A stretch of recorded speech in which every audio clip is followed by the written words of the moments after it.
अस्सलाम वालेकुम viewers, welcome back. आज मैं आप लोगों के साथ शेयर करूंगी घर पर फटाफट तैयार हो जाने वाला चॉकलेट केक। तो आइए देखते हैं इसमें क्या क्या चीज़ें शामिल की जाती हैं। इसके लिए सबसे पहले मैंने लिया है 1 कप के करीब मैदा, 1 कप चीनी ली है, इसको ग्राइंड करके पाउडर फॉर्म में बना लिया है। साथ ही मैंने लिए हैं 3 अंडे, इनको रूम टेम्परेचर पर लेना है। साथ ही लेना है हाफ कप ऑयल और मैंने आधा स्लाइस लिया है मक्खन का, जिसको मार्जरीन भी कहते हैं। और इसके साथ मैंने लिया है 3 टेबल स्पून के करीब कोको पाउडर और 2 टेबल स्पून लिया है कॉफ़ी पाउडर। इसके साथ ही मैं लूँगी 1 टेबल स्पून बेकिंग सोडा और इसमें 1 टेबल स्पून डालेंगे बेकिंग पाउडर। दूध भी इसमें शामिल होगा, ये मैं आपको बाद में बताऊँगी इसको किस तरह से शामिल करना है। मक्खन को मेल्ट करके इस तरह की फॉर्म में ले आना है। मैंने इसको 30 सेकंड ओवन कर लिया था। अब जो है एक छलनी पे इस तरह से मैदे को डालना है और इसको अच्छी तरह से छानना है। मैदा छानने के साथ साथ इसमें डालेंगे 3 टेबल स्पून कोको पाउडर और इसके साथ डालना है 1 टेबल स्पून बेकिंग पाउडर और 1 टेबल स्पून इसमें डालेंगे बेकिंग सोडा। साथ मैंने 1 चुटकी नमक की भी शामिल की है और इनको अच्छी तरह से छान लेना है, ताकि अगर इनमें कोई गुठलियाँ हों या लम्प्स हों तो अच्छी तरह से छन जाएँ। तो इस तरह से चम्मच की मदद से प्रेस कर करके अच्छी तरह से छानते जाना है और बाद में इसको एक स्पैचुला की मदद से इस तरह से मिक्स कर लेना है, ताकि मैदा और कोको पाउडर बिल्कुल आपस में मिल जाएँ।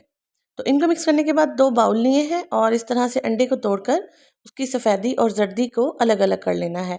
तो मैं सफ़ेदी को अलग से बीट करूँगी और ज़र्दी को अलग से बीट करूँगी।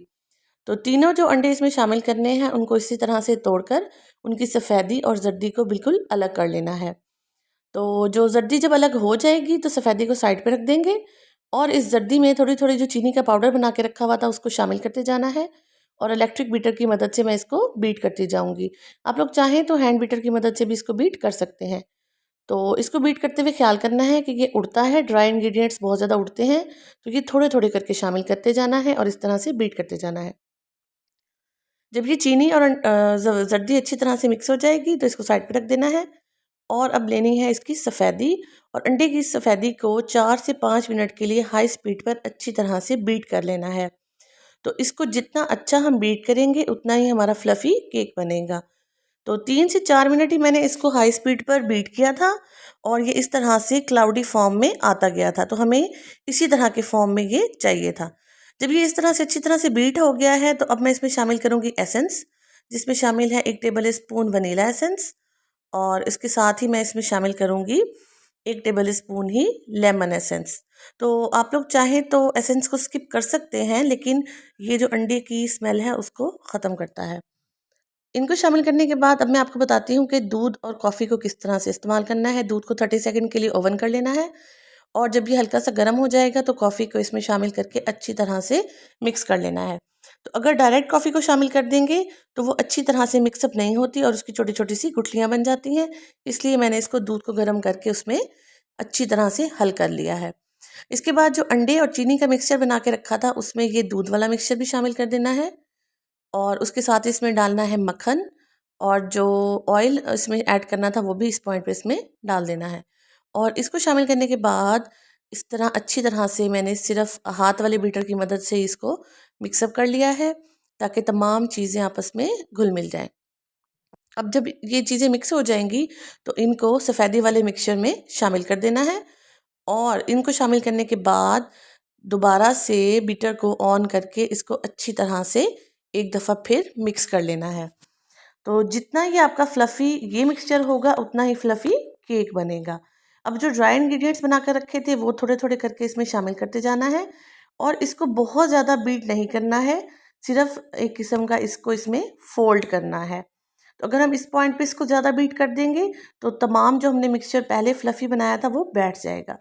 अब इस तरह से एक राउंड पैन लिया मैंने और उसको मैंने इस तरह से बटर पेपर मेयर करके इस तरह गोलाई में उसको काट लिया था, ताकि ये इजीली इसमें फिट हो जाए। तो काटने के बाद मैंने इस तरह जब इसको इसमें रख के देखा तो ये इसमें बिल्कुल फिट आया है। अब इसके जो साइड वाले कॉर्नर्स हैं उस पर भी बटर पेपर को लगाना है। तो उसके लिए मैंने एक लंबी शेप में इस तरह से बटर पेपर को काटा और इसमें एडजस्ट करके हाथ की मदद से प्रेस करते हुए इसमें बिल्कुल सेट कर लिया और ऊपर राउंड वाला भी बटर पेपर डालकर इस तरह से इसको कट्स लगा के बिल्कुल इसमें अच्छी तरह सेट कर दिया था। तो थोड़ा सा कोना रह गया था साइड पे, वहाँ मैंने एक छोटा बटर पेपर का टुकड़ा ऐड किया और जो हमने मिक्सचर बनाकर रखा हुआ है उसको डालने से पहले ऑयल की मदद से मैं इस बटर पेपर को अच्छी तरह से ब्रश की मदद से ग्रीस कर दूंगी, ताकि ये जो बटर पेपर है ये अपनी जगह पे फिक्स हो जाए।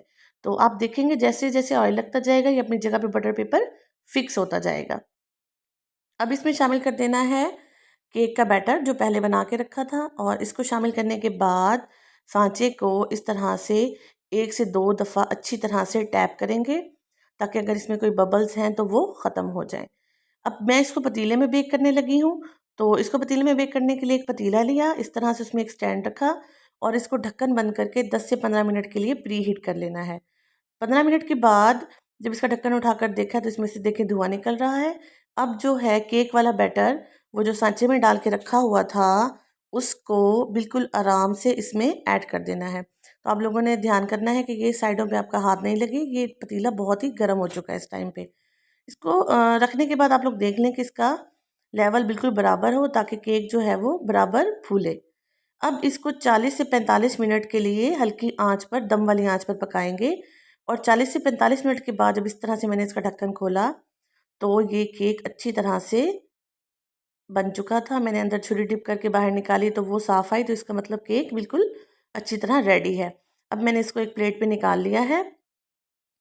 अब इसके लिए शुगर सिरप तैयार करते हैं।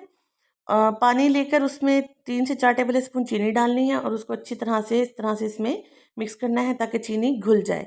तो जब ये घुल जाएगी, इस तरह से इसमें बबल्स बनने लगेंगे, तो बस हमने इसका प्रॉपर शीरा नहीं बनाना, ये अब शुगर सिरप रेडी है।